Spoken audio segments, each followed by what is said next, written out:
యేసుక్రీస్తు వారి నామమున వందనాలు తెలియజేయుచున్నాం. ఈ ఉదయకాలం మనము ఈ గుడికి ప్రార్థనా పూర్వకంగా ప్రారంభం చేసుకుందాం.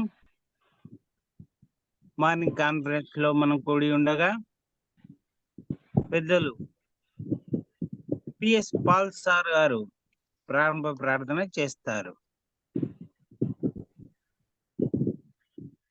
వందనాలు బ్రదర్, అందరికీ వందనాలు. 4154 రోజు అనుదిన ఉదయకాలపు వాక్య దినాల కొరకు మనం ప్రార్థన చేస్తాము. పరిశుద్ధుడైన దేవ, ప్రేమగలైన జీవంగల మా తల్లి, మహాగణుడా, మహోన్నతుడా, పూజనీయుడా, సర్వాధికారి మా ప్రభు అయిన యేసుక్రీస్తు అతి శ్రేష్టమైన నామమున అరుణోదయమనే ఉదయకాలంలో లోకంలోకి వెళ్ళక ముందు మీ ముఖ దర్శనం చేసుకొని మీ పాద సన్నిధిలో కనపడటకు మరొక తరుణం ఇచ్చినారు నాయన. స్తోత్రాలు చేసినాం. ఈ దినం చూడలేక అనేక మంది లోకాన్ని ఇచ్చినారు, వారికన్నా గొప్పవారు కాదు, కానీ మమ్మల్ని ప్రేమించి మరొక దినం ప్రభు మా ఆయువు పొడిగించి మీ దయగల మాటలు ఈనుటకు మీరు కృప చూపినారు. స్తోత్రాలు చెల్లిస్తున్నాం. దాసుడు ఏర్పాటు చేసిన ఆయన ఒడిసి నుంచి వనవాసు గారిని ప్రభు తండ్రి నడిపిస్తున్న విధానం బట్టి స్తోత్రాలు చెల్లిస్తున్నాం. మరి ఈ రోజు అదే నడిపిస్తున్న ఈ దాసుడు సుధాకర్ గారిని బట్టి, నంద్యాల నుంచి ప్రభుని దాసుని బట్టి స్తోత్రాలు. ఆయన పాటలు వాడు వారిని ప్రార్థించి వారిని వాక్యం ఇచ్చిన దాసుని నాయన పినాసన్ గారిని ప్రభు తను మీ పచ్చంగా నిలబడిండగా అనేక సంవత్సరాలు ప్రభు తెలంగాణ ప్రాంతం నుంచి నీ దాసుడు దయగల మాటలు అందించుండగా ప్రభు తండ్రి మీరే మహిమార్థంగా నీ దాసుని వాడుకోండి. మీ శిలు చాటు మరుగుపరిచి మాకు వినగల చెవి, గ్రహింపగల హృదయం అనుగ్రహించండి నాయన. ఏ విధంగా ప్రభు తండ్రి ఈ రోజు ప్రభు అనంతపురంలో జరుగుతున్న 100 సంవత్సరాల యొక్క ఉత్సవంలో ప్రభు తండ్రి అనేక మంది రానయుండగా ఈ దాసులు ఆయన చక్కగా నడిపించండి. 9 నుంచి జరిగే ఈ కార్యక్రమంలో మీరే అధ్యక్షత వహించి సక్రమంగా జరుగుటకు విధాల ప్రభావాన్ని దాసులు బలపరచండి. నాయన సంఘం నడిపిస్తున్న దాసులు సంఘ పెద్దలు బట్టి స్తోత్రాలు చెల్లించు. ఈ విధంగా ప్రభు ఈ దినము నాయన మరొక నాయన మీ దయగల మాటలు మా గృహాల్లో ఎగినటకు మీరు కృప చూపిన పాటలు వాడు వారిని ప్రార్థించే వారిని అందరినీ ప్రభు రావాల్సిన వారు సకాలం వచ్చేట్లు మీ కృప అనుగ్రహించమని మా రక్షకుడు మా విమోచకుడు సజీవుడైన యేసయ్య అతి శ్రేష్టమైన నామమున ప్రార్థించి వేడుకొనుచున్నాం తండ్రి. ఆమేన్. ఆమేన్. వందనాలు బ్రదర్. వందనాలు సార్. ఉదయకాలంలో మార్నింగ్ కాన్ఫరెన్స్ ను ప్రారంభ ప్రార్థన చేసిన పిఎస్ పాల్ సార్ ప్రేమ వందనాలు తెలియజేస్తున్నాం. పాటలు పాడుట కొరకై మనకు సార్ పాటలు పాడుటకు నియమింపబడిన వారు రాలేదు కదా సార్? ఇంకా రాలేదన్నా. ఉదయకాలంలో మనము పాటలు పాడుట కొరకై నియమింపబడిన వారు రాలేదు కనుక మనం ఏదైనా అప్పగించాలంటే నమ్మకమైన మనుషులకు అప్పగించాలని వాక్యంలో రాయబడి ఉన్నది. నా వలన వివిధ సంగతులను ఇతరులకు బోధించుటకు నమ్మకమైన మనుషులకు అప్పగింపుము అని రాయబడి ఉన్నది. కాబట్టి ఈ ఉదయకాలంలో మనకు పాటలు పాడట కొరకే ఎలీషా బాబు సార్ ఒక పాట పాడాలని ప్రభు నామం మనవి చేయించున్నా. ఎలీషా బాబు సార్ పాట పాడండి. వందనాలు సార్. పాటల పుస్తకంలోంచి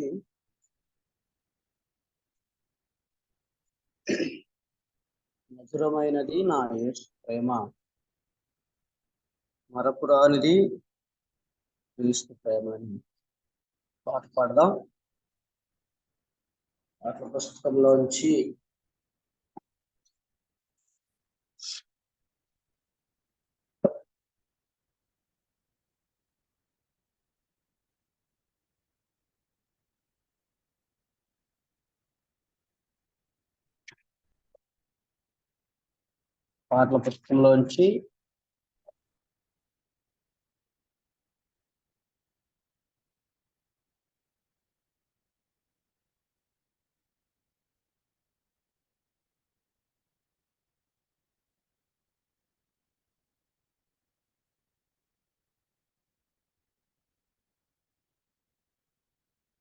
మధురమైనది నా యేసు ప్రేమ,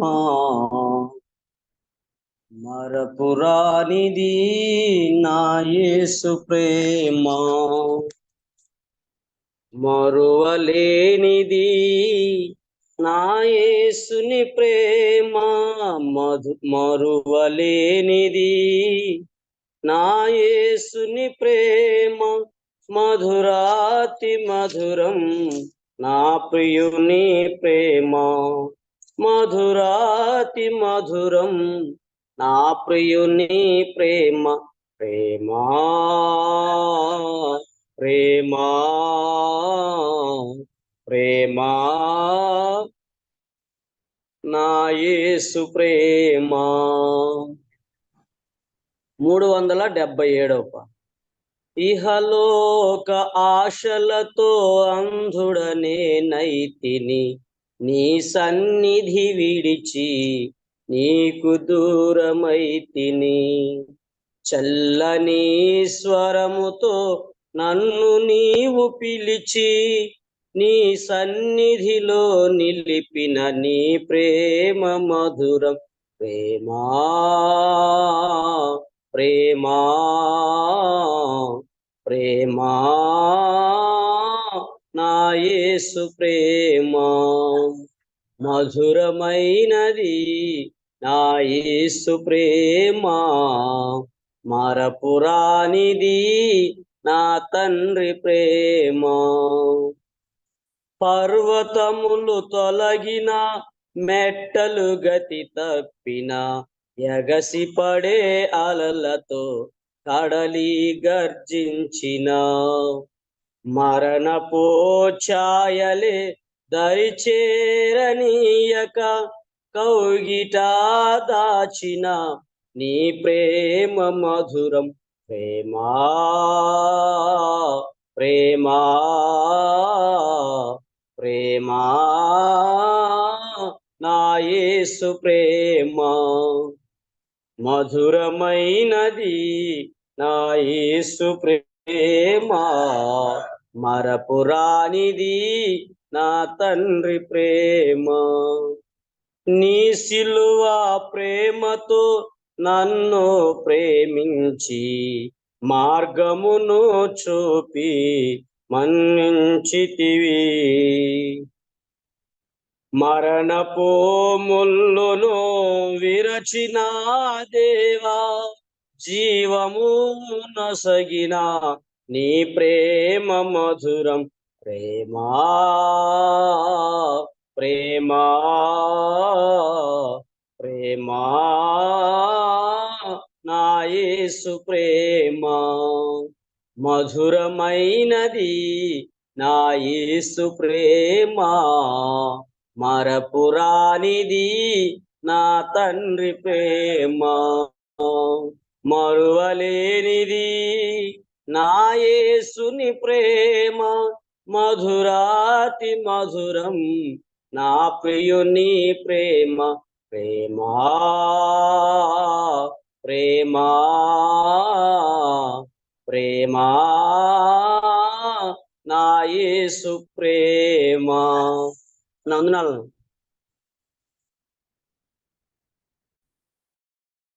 వందనాలు సార్. ఇంతవరకు మనకు పాట వినిపించిన దేవుని సేవకులు మరి దాసరి ఎలీషా బాబు సార్ గారికి మార్నింగ్ కాన్ఫరెన్స్ తరపున ప్రేమ వందనాలు తెలియజేయుచున్నా. ఈ ఉదయకాలంలో అన్ని కృపావరాలు కలిగిన వారుగా మనకు కనబడుతూ ఉన్నారు. ఈ సమయంలో మనము ప్రార్థన చేసుకుందాం.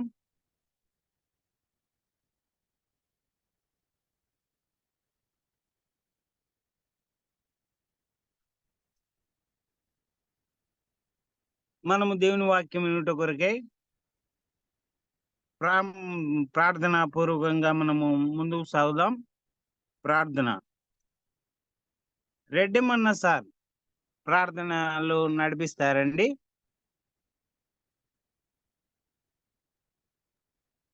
ప్రేమగల మా తండ్రి, పరిశుద్ధుడా, మీకు వందనాలు. మీ మహా కనికరం ఉదయకాల సమయంలో ఉంచారు కాబట్టి నాయన ఈ కార్యక్రమంలోకి రాగలిగాం. ఇంతవరకు నాయన మా తండ్రి ప్రార్థన చేసి చక్కని కీర్తన పాడిన మీ దాసును కూడా నీ పాదాలు చెందబెడుతున్నాం. మధురమైన మీ ప్రేమను మా మీద ఉంచి మరొక దినాన్ని చూసే అవకాశం ఇచ్చారు. మీ స్తోత్రాలు. అధ్యక్ష భారం వహిస్తున్న మీ దాసులు ప్రియులు నాయన మా తండ్రి సుధాకర్ బాబు గారిని కూడా మీ పాదాలు చెందబెడుతూ వాక్య పరిచయం జరిగించవలసిన మీ దాసును కూడా మీ ఆత్మాధారం ఉంచుకున్నామని సమస్త మహిమ ఘనత ప్రభావాలు మీకు ఆరోపిస్తూ స్తోత్రాలు చెల్లిస్తూ మీ నామాన్ని గొప్ప చేసుకునేలాగా కార్యక్రమాన్ని నడిపించమని మా ప్రభు యేసుక్రీస్తు వారి నామంలో స్తోత్రాలు చెల్లించి వినయమై అడిగి వేడుకొంచున్నాం తండ్రి. ఆమేన్. ఆమేన్. నా వందనాలు. వందనాలు సార్. ఈ సమయంలో రెడ్డిమన్న సార్ గారు మనకు వాక్యం వినట కొరకై ప్రార్థన చేస్తున్నారు. ఆయనకు మార్నింగ్ కాన్ఫరెన్స్ తరపున ప్రేమ వందనాలు తెలియజేస్తున్నాం. మనం ప్రాముఖ్యమైన విషయానికి వచ్చాం కాబట్టి ఈ సమయంలో ఇత్తడి ఫినేహాస్ గారు, బ్రదర్ ఇత్తడి ఫినేహాస్ గారు హుజైరాబాద్ నుంచి మనకు సూర్యాపేట జిల్లా తెలంగాణ ప్రాంతం నుంచి ఉన్నారు. ఆయన మొదటిగా మనకు వాక్యం వినిపించబోతున్నారు కాబట్టి తన సాక్ష్యంని తెలియజేస్తారు. పౌలు అన్నట్లుగా నేను పూర్వము దూషకుడును, హింసకుడును, హానికరుడును. సాక్ష్యం అంటే గమనించండి, మనము పూర్వపు పరిస్థితుల్లో ఎలా అన్యాయంగా జీవించామో ఆ విషయాన్ని తెలియజేస్తూ మరణ తర్వాత మన మంచి జీవితాన్ని మనం తెలియజేయాలని కోరుకుంటున్నాం. ఈ సమయంలో ఇతడు ఫినేహాస్ సార్ గారికి ఈ సమయాన్ని అప్పగిస్తూ ఉన్నాం. మంచిదన్నా. Okay sir. మార్నింగ్ కాన్ఫరెన్స్ లో చేరువచ్చిన దైవజనులకు, పెద్దలకు నా హృదయపూర్వకమైన వందనాలు తెలియజేస్తూ ఉన్నాను. దేవుని యొక్క మహాకృపను బట్టి దేవుని దాసులు బర్నబాస్ అన్న ఈ జూములో వాక్యం చెప్పడానికి నాకు అవకాశం ఇచ్చినందుకు అన్నకు కూడా వందనాలు తెలియజేస్తూ ఉన్నాను. 2013 నుంచి అన్న పరిచయమే. అంతకుముందు కూడా సువార్త యాత్రలో కూడా కలిశాము. సెల్ కాన్ఫరెన్స్ లో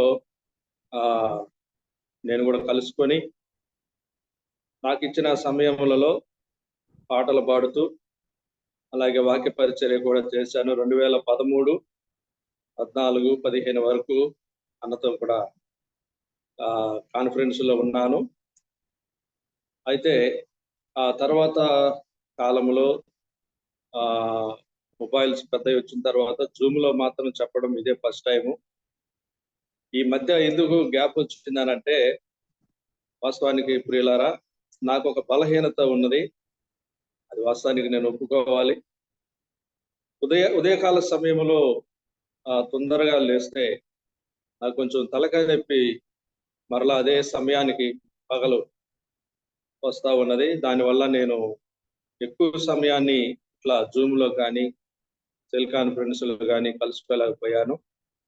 ఏదేమైనప్పటికీ దేవుడు మరలా ఈ చక్కటి అవకాశాన్ని కలిగించినందుకు దేవునికి అలాగే భారం కలిగి ఎలాంటి పరిస్థితులు ఎదురైనప్పటికీ ఈ కాన్ఫరెన్స్ మాత్రము దేవుని దాసులు బర్నబాస్ అన్న మాత్రము ఎన్ని ఇబ్బందులు వచ్చినా కాన్ఫరెన్స్ ను నడిపించడం మాత్రం ఆపలేదు. అది దేవుడు ఆయనకి ఇచ్చిన వరం. అనేక సార్లు కూడా మేము మాట్లాడుకున్నప్పుడు ఈ విషయాలు పంచుకునే వాళ్ళం. ఏదైనా దేవుని యొక్క వరం. ఇప్పుడు అన్న కూడా చెప్పాడు, నడిపిస్తున్న సుధాకర్ అన్న కూడా. కాబట్టి నేటికి ఈ పరిచర్యను కొనసాగిస్తూ ఇంకా ముందు రోజుల్లో కూడా దేవుని రాకడ వచ్చేంత వరకు కూడా ఈ పరిచర్య ఇలాగే కొనసాగాలని ప్రేమతో నాకు ఇచ్చిన సమయాన్ని బట్టి దేవుని స్తోత్రాలు చెల్లిస్తూ ఉన్నాను.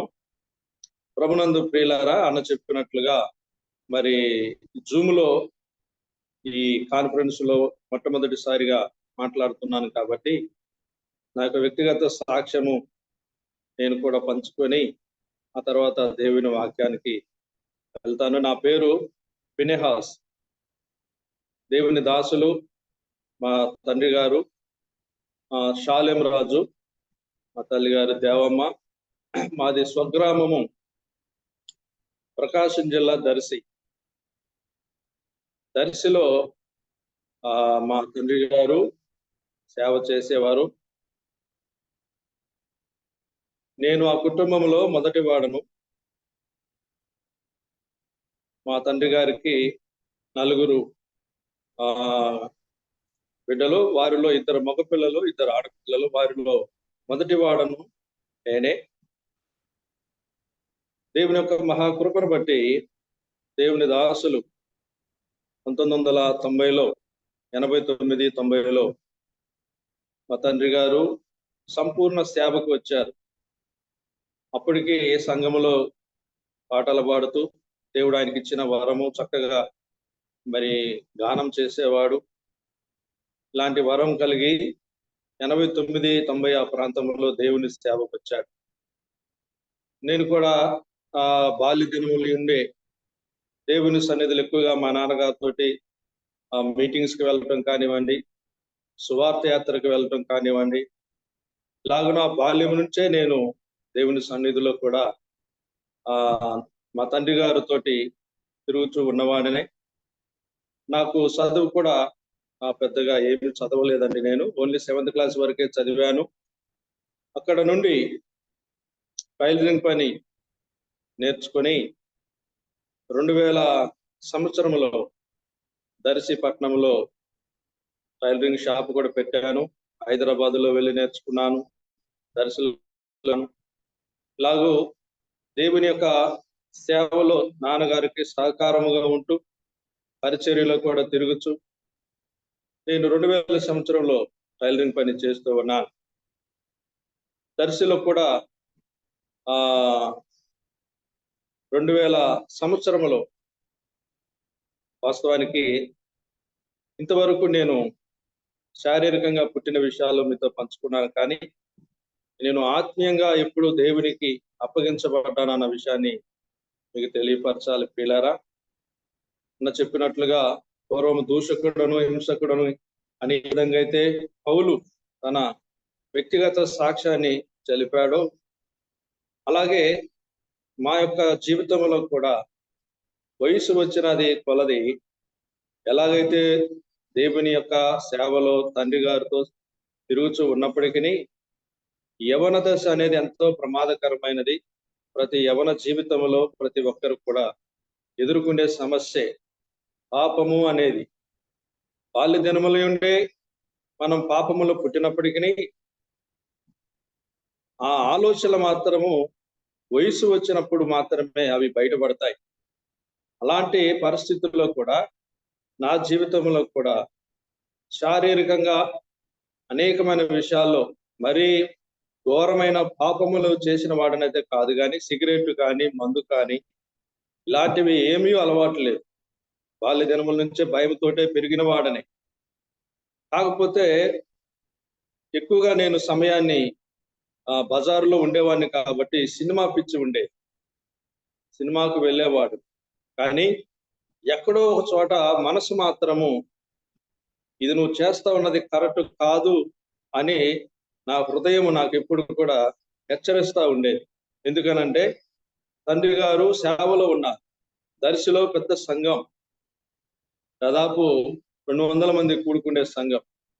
ఆ సంఘములో దేవుని సేవ చేస్తున్న సేవకుడు, ఆయన కుమారుడుగా నేను ఇలాంటివి సినిమాకు వెళ్ళేంత వరకు, తిరిగి వచ్చేంత వరకు కూడా ఇదే ఆలోచనలో ఉండేవాడిని, మరలా వెళ్ళేవాడిని.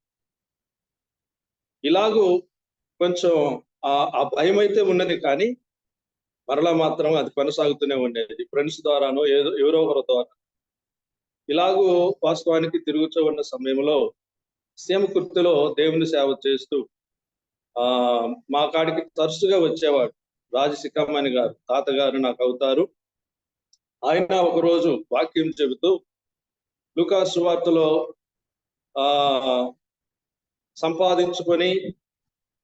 చక్కగా సంపాదించుకొని పండుకొని ఆలోచన చేస్తూ ఒక వ్యక్తి లాగున ప్రాణమా తినుము త్రాగుము సుఖించుము అని ఏ విధంగా అయితే తెలియచేస్తున్నాడో, మరి దేవుడు ఈ రాత్రి నీ ప్రాణం అడిగితే నీ పరిస్థితి ఏమిటి అని ఆ రోజు చెబుతూ ఉన్నప్పుడు, వాస్తవానికి ఆ వాక్యము ఆ హృదయంలో నిజమే కదా.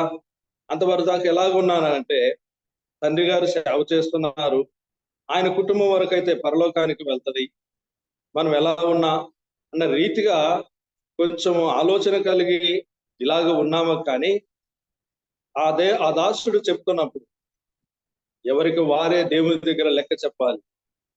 అక్కడ తండ్రి కుమారుడు అని భేదం ఏమి ఉండదు, ఎవరిది లెక్క వాళ్ళే చెప్పాలి, ఎవరి వారినే దేవుడు తీర్పు తీరుస్తాడు. ఈ రాత్రి నీ ప్రాణం అడిగితే ఏంటి పరిస్థితి అన్నప్పుడు ఆ మాట నా హృదయంలో బలంగా పనిచేసి ఆ రోజు తీర్మానం చేసుకోవడం జరిగింది పిల్ల. ఆ తర్వాత 99లో నేను తీర్మానం చేసుకొని 2000 సంవత్సరంలో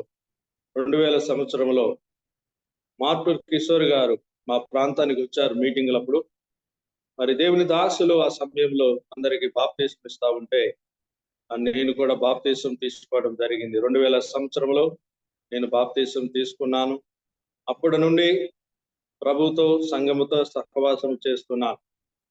ఇలాగున దేవుడు నన్ను రక్షించుకొని ఆయన బిడ్డగా చేసుకొని నన్ను ముందుకు నడిపిస్తూ ఉన్నాడు. 2001 సంవత్సరంలో మా తండ్రి గారు దర్శి నుండి తెలంగాణ ప్రాంతంలో మిర్యాలగూడలో దేవుని పరిచర్య చేయుటకు అక్కడికి రావడం జరిగింది. ఆయనతో పాటు నేను కూడా మధ్యలో ఇక్కడ ఆదివారం ప్రారంభించారు, ఆరాధన కొనసాగుతూ ఉన్నది మిర్యాలగూడలో. ఒక్కొక్క దైవజనుని తీసుకొని నేను మిర్యాలగూడ వచ్చేవాడిని. శనివారం వచ్చి ఆదివారం చూసుకొని మరలా తిరిగి అదే రోజు రాత్రికి మరలా దర్శకి వెళ్ళేవాళ్ళు. ఎందుకంటే నేను షాప్ పెట్టాను కాబట్టి వెళ్ళాలి తప్పనిసరిగా. ఆయా సమయాలలో నాన్నగారు వచ్చి చూసుకునేవారు.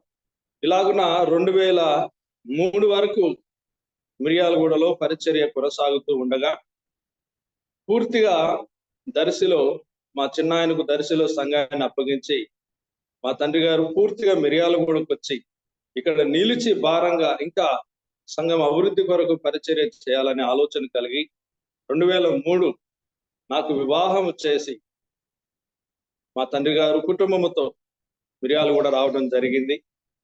నేను 2003 వివాహం జరిగిన తర్వాత ఒక 2 సంవత్సరాలు ఆ దర్శి ప్రాంతంలోనే ఉంటూ స్థానిక సంఘానికి ఆరాధనకు వెళ్తూ మరి పరిచర్యలోను పనిలోను మరి ముందుకు కొనసాగుతూ ఉండగా మా నాన్నగారికి షుగర్ వచ్చి ఆయన బాధపడుతూ బండి మీద వెళ్తూ ఒకసారి జారి పడినప్పుడు ఫోన్ చేసినప్పుడు ఇక్కడ నువ్వు కూడా రావాలయ్యా పరిచర్య, ఇక్కడ నాకు పరిస్థితి బాగలేదు ఆరోగ్య పరిస్థితి అని ఆయన ఫోన్ చేసినప్పుడు చెప్పినప్పుడు నేను అప్పటికి నాకు దేవుడు ఒక కుమార్తెనిచ్చాడు. 2004కి కుమార్తెనిచ్చాడు దేవుడు. ఆ బిడ్డను తీసుకొని నేను దర్శి నుండి షాప్ అలాగే రెంట్కి ఇచ్చేసి పూర్తిగా మొత్తాన్ని రెంట్కి ఇచ్చేసి నేను మిర్యాలగూడ రావడం జరిగింది.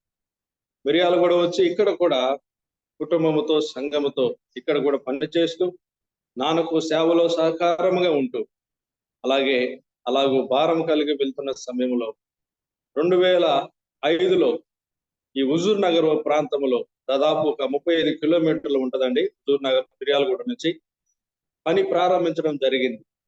మొట్టమొదటిగా ఇక్కడికి మద్రాసులో దేవుని సేవ చేస్తున్న కృపానందం అని ఇక్కడికి రావడం జరిగింది. హుజూర్ నగర్ మొట్టమొదటిగా దేవుని దాసు పూర్తిగా సమర్పించుకొని వచ్చి మా మిర్యాలగూడలో ఉంటూ హుజూర్ నగర్లో మిర్యాలగూడలోనే ఉంటూ ఇక్కడికి ఇద్దరం కలిసి వచ్చేవాళ్ళం. ఆదివారం పూట వచ్చి ఇక్కడ ఒక స్తంభం దగ్గర ప్రార్థన పెట్టి మరలా వెళ్ళిపోయేవాళ్ళం. అన్న కూడా కొన్ని నెలలకు పూర్తిగా ఇక్కడికే వచ్చాడు, అంటే ఫ్యామిలీతో రాలేదు, మామూలుగా సింగిల్ గా వచ్చాడు.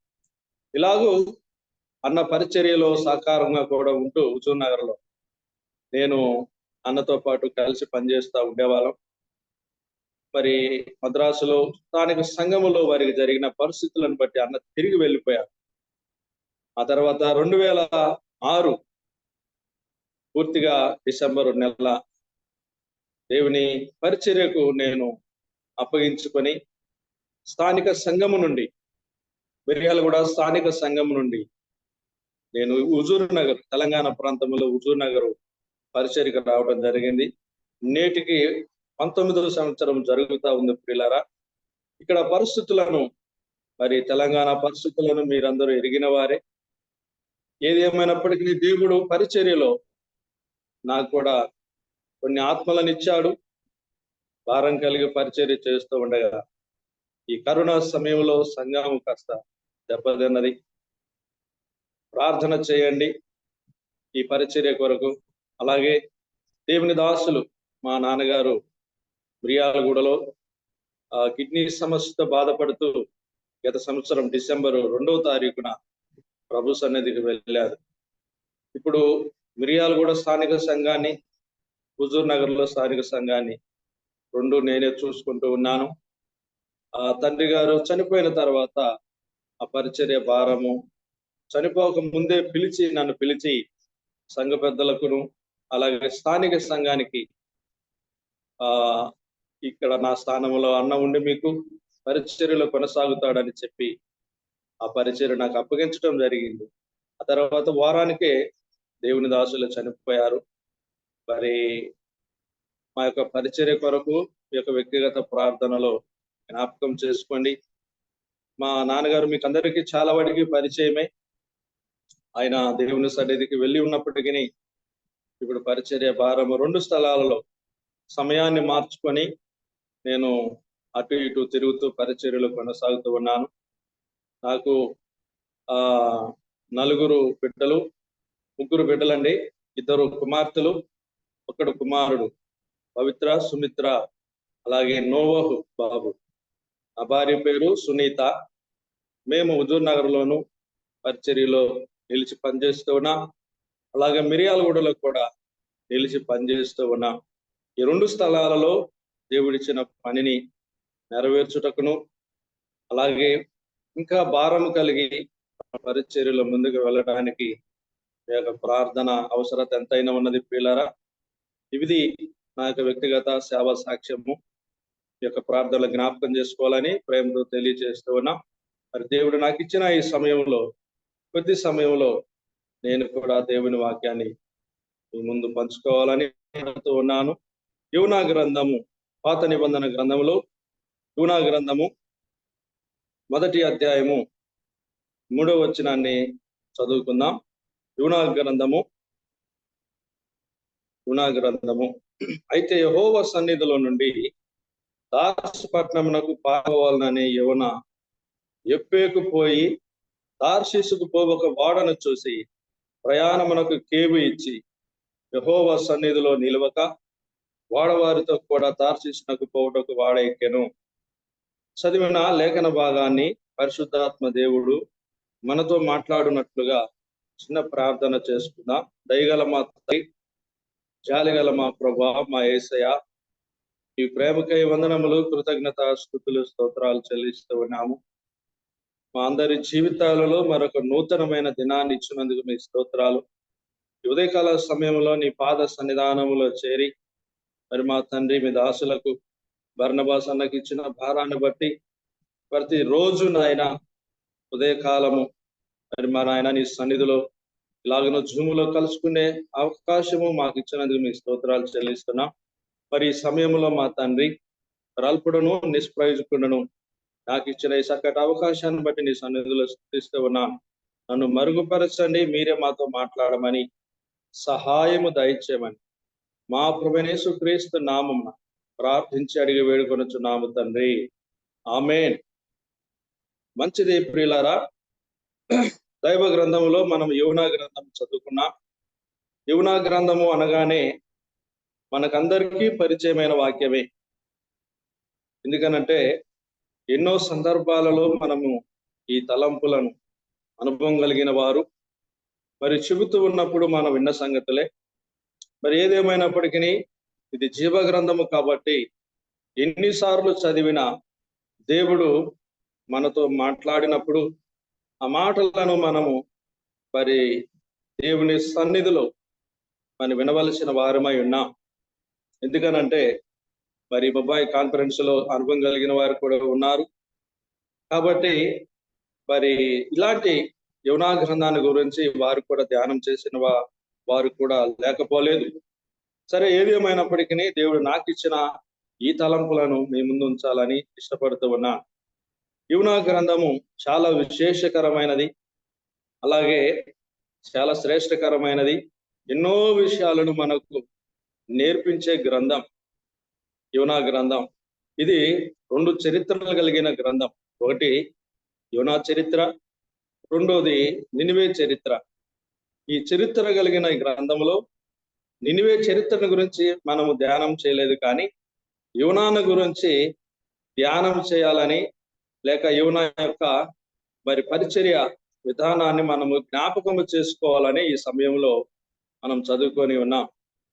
యోనా యొక్క జీవితంలో ఆయన మొట్టమొదటిగా పాత నిబంధన గ్రంథములో మొట్టమొదటిగా మరొక దేశానికి లేక మరొక ప్రదేశానికి వెళ్ళిన మొట్టమొదటి సువార్థికుడిగా కూడా మనం జ్ఞాపకం చేసుకోవచ్చు. ఎందుకంటే దేవుడు ఆయన దర్శనం ప్రత్యక్షమైనప్పుడు యోనాకు తెలియజేస్తున్న మాటను మనం ఎరిగి ఉన్నాం. నినివే దోషము నా దృష్టికి ఘోరమైన గనుక నీవు లేచి నినివే మహాపట్టణమునకు పోయి దానికి దుర్గతి కలుగునని ప్రకటింపము అని అన్నాడు. ప్రకటింపము, నీవు లేచి నీ ఉన్న చోట నుండి లేచి మరొక ప్రాంతానికి పంపబడిన హెబ్రీ ప్రవక్త యోనా. అయితే ఈయన సేవా జీవితంలో విశేషకరమైన సంగతులు ఏమిటంటే అన్ని కూడా ఆశ్చర్యమే. ఆయన ప్రయాణము ఆశ్చర్యమే, ఆయన ప్రార్థన ఆశ్చర్యమే. ఇలాగూ ఆయన జీవితంలో జరిగిన అనేకమైన విషయాలు మనం చూడగలం. ఏమిటి ఆశ్చర్యం అని అంటే, ఆయన ప్రయాణం ఎవరు ఎన్నడూ చేయని ప్రయాణం. అది ఎలాంటి ప్రయాణం అని అంటే, శాప గర్భములో ఉండి ప్రయాణం చేశాడు. ఎవరైనా జీవితంలో ఇలాంటి ప్రయాణాన్ని చేస్తారా? ఊహించగలరా? కానీ యోనా చేశాడు. అది దేవుని సంకల్పం అనుకోండి, కానీ అది ఒక ఆశ్చర్యం. అంత మాత్రమే కాదు, యోనా ప్రార్థన కూడా విచిత్రమైనదే. ఎక్కడ ఉండి ప్రార్థన చేశాడు? శాప గర్భములో ఉండి ప్రార్థన చేశాడు. 2వ అధ్యాయంలో ఆ సంగతులు మనం చూస్తా ఉన్నాం. ఈ గ్రంథకర్త యోనా అయినప్పటికీ ఏ మాత్రము కూడా ఆయనకు తనకు తానుగా ఆలోచన చేసుకొని తన ఇష్టానుసారంగా రాసింది కాదండి. ఉన్నది ఉన్నట్టుగా మనం చదువుతున్న ఈ గ్రంథం పేరేంటి? యోనానే. ఇది ఆయనే రాశాడు. ఉన్నది ఉన్నట్టుగా తన జీవితంలో జరిగిన విషయాలను స్పష్టంగా ఏమాత్రము తప్పిపోకుండా ఆయన రాశాడు. కాబట్టి ప్రియులారా, యోనా ప్రయాణము, యోనా యొక్క ప్రార్థన చాలా విశేషకరమైనది, ఆశ్చర్యకరమైనది. ఎవరు ఎన్నడూ చేయని ప్రయాణాన్ని, ప్రార్థనను యోనా చేశాడు. అయితే నినివే పట్టణానికి ఎందుకు వెళ్ళలేదు యోనా అంటే, నినివే పట్టణం యొక్క దోషము ప్రభు దృష్టికి ఘోరముగా ఉన్నది, కానీ యోనాకు మాత్రము ఏమాత్రము పట్టి పట్టినట్టుగా ఉన్నాడు. ఆ సంగతిలో 4వ అధ్యాయము 1వ వచనములో మనం చూస్తాం. నువ్వు కరుణ కలిగిన దేవుడు, దయగలిగిన దేవుడు, నాకు తెలుసయ్యా. ఆ పట్టణం విషయంలో నువ్వు ప్రేమ కలిగి ఉన్నావు, జాలి కలిగి ఉన్నావు. అందుకే నేను ఈ ప్రాంతానికి రావడానికి ఇష్టపడలేదు అనేది యోనా యొక్క ఉద్దేశం. ఎందుకనంటే నినివే పట్టణస్థులు ఇశ్రాయేలులకు అనేక సందర్భాలలో పాలు చేసి ఉన్నారు. నిమ్రోదు ద్వారా కట్టబడిన ఈ పట్టణము రాను రాను 3 పేర్లు కలిగిన ఈ పట్టణము. ఒకటి నినివే, రెండోది కలహకును, మూడోది రెసనోను. ఈ 3 పేర్లు కలిగిన ఈ పట్టణము రాను రాను ఏమైపోయిందంటే నినివే పట్టణముగా మార్చబడింది. అక్కడ ఉన్న ప్రజలు అసూరియులు, అన్ని జాతి వారు. వీరికిని ఇశ్రాయేలులకు అనేక సార్లు యుద్ధము జరిగినప్పుడు ఇశ్రాయేలులను బాధించిన వారుగా ఉన్నారు. బహుశా ఇది మన హృదయంలో కలిగిన వేదన. అందు నిమిత్తమై ఆ ప్రాంతానికి వెళ్ళి ఆయన సువార్త ప్రకటించడము యోనాకు ఎంత మాత్రం కూడా ఇష్టం లేదు. కానీ దేవుని సంకల్పము మనలను ప్రేరేపించి మనకు ప్రత్యక్షమై ఫలానా చోటుకు వెళ్ళి పరిచర్య చేయమని ఆయన ఆజ్ఞాపించినప్పుడు చేయవలసిన భారము కలిగిన వారిపై ఉండాలని మనకు ఈ గ్రంథము తేటగా తెలియచేస్తా ఉంది. ప్రభునందు ప్రియులారా, నేను ఈ లేఖన భాగాన్ని ధ్యానం చేసినప్పుడు ఒక పేరు పెట్టుకున్నాను. ఏమిటంటే, యోనా, ఇది నీకు తగునా? మన అంశం యోనా, ఇది నీకు తగునా? ఏమిటి ఆయనకు తగనది ఏమిటి, ఏం చేశాడు అన్నది ఒక 3 సంగతులు ఇందులో మనం జ్ఞాపకం చేసుకుందాం. మొదటి అధ్యాయము పారిపోయిన యోనా. మొదటి అధ్యాయము, మొత్తం 4 అధ్యాయాలు ఉన్నాయి యోనా గ్రంథంలో. మొదటి అధ్యాయము పారిపోయిన యోనా. రెండవ అధ్యాయము ప్రార్థించిన యోనా. మూడవ అధ్యాయము ప్రకటించిన యోనా. నినివే పట్టణంలో రెండవసారి ప్రత్యక్షమై దేవుడు ఆ ప్రాంతానికి పంపినప్పుడు ఆయన ప్రకటించాల్సి వచ్చినది కాబట్టి మూడవ అధ్యాయము ప్రకటించిన యోనా. 4వ అధ్యాయము పరితాపించిన యోనా. పరితాపిస్తూ ఉన్నారు దేవుని ప్రేమను బట్టి. ఈ 4 అధ్యాయాలలో 4 భాగాలుగా 4 సారాంశాలు దైవజనుల ఆనందరవంకులు తెలియచేస్తూ ఉన్నాడు. ఒక్కొక్క అధ్యాయానికి ఒక్కొక్క తాళపు చెవి వంటి వాక్యము ఉంటుంది అని. కాబట్టి ప్రియులారా, యోనా గ్రంథములో 4 అధ్యాయాలు 4 మాటలు మనం జ్ఞాపకం చేసుకున్నాం. పారిపోయిన యోనా, ప్రార్థించిన యోనా, ప్రకటించిన యోనా, పరితాపించిన యోనా. కాబట్టి ఈ 4 అధ్యాయాల సారాంశం ఇందులో మనం చూస్తా ఉన్నాం. అయితే యోనాను గురించి రాజుల 2వ గ్రంథం 4వ అధ్యాయము 25వ వచనంలో ఆయన గురించిన చరిత్ర అక్కడ ఉంది. మనము ఆయన చరిత్రలోనికి వెళ్ళట్లేదు, కానీ ఆయన సేవా జీవితంలో జరిగిన విషయాలను మాత్రమే మరి ఆలోచన చేయాలని ప్రేమతో ఇక్కడ నిలబడి ఉన్నాను. యోనా, నీకు ఇది తగునా అనే మాట నేను అంశంగా పెట్టుకొని, ఏమిటి యోనా చేసిన ఆ కార్యాలు, ఒకసారి 3 సంగతులు నేను మీ ముందు ఉంచి మరి సెలవు తీసుకుంటాను.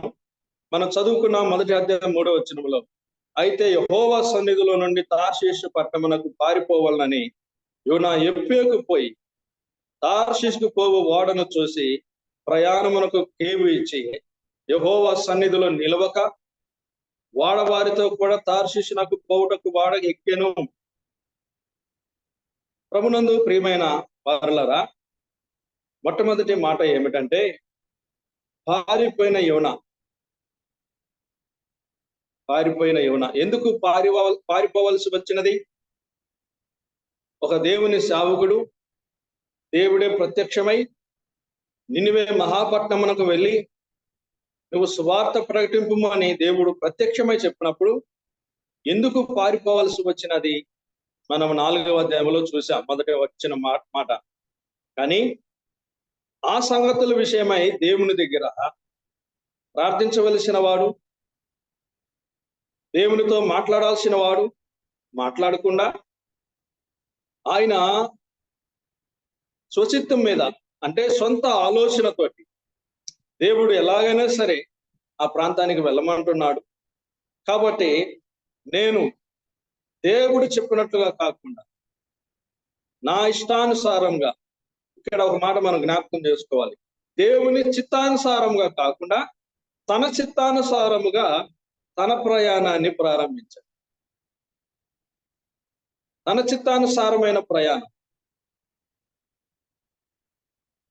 యెషయా గ్రంథము, క్షమించండి, సామెతల గ్రంథంలో ఒక మాట మనం గమనిద్దాం. చూడండి, సామెతల గ్రంథము 21వ అధ్యాయము 30వ వచనములో ఒక మాట దేవుని యొక్క వాక్యములో మనం చూద్దాం. చూడండి, 21వ అధ్యాయము 30వ వచనం, సామెతల గ్రంథము.